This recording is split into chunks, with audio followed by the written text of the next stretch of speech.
Ayn Rand, Chapter 10, Collectivized Ethics.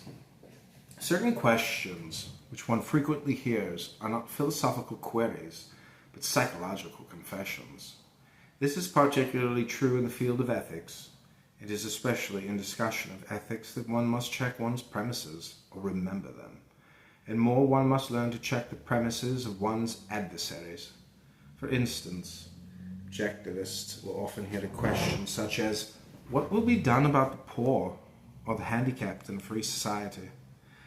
The altruist collectivist premise implicit in that question is that men are their brother's keepers, and that the misfortune of some is a mortgage on others. The questioner is ignoring or evading the basic premises of objectivist ethics and is attempting to switch the discussion onto his own collectivist base. Observe that he does not ask, should anything be done, but what will be done, as if the collectivist premise had been tacitly accepted and all that remains is a discussion of the means to implement it. Once when Barbara Brandon was asked by a student, what will happen to the poor in an objectivist society, she answered, if you want to help them, you will not be stopped. This is the essence of the whole issue and a perfect example of how one refuses to accept an adversary's premises as the basis of discussion. Only individual men have the right to decide when or whether they wish to help others. Society, as an organized political system, has no rights in the matter at all.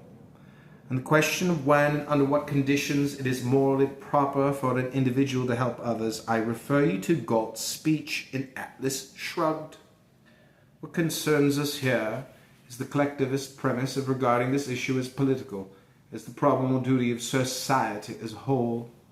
Since nature does not guarantee automatic security, success and survival to any human being, it is only the dictatorial presumptuousness and the moral cannibalism of the altruist collectivist code that permits a man to suppose or idly to daydream that he can somehow guarantee such security to some men at the expense of others.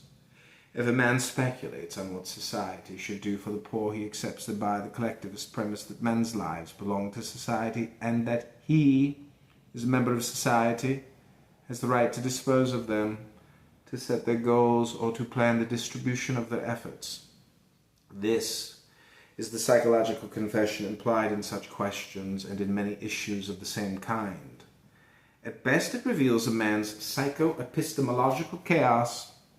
It reveals a fallacy which may be termed the fallacy of the frozen abstraction, and which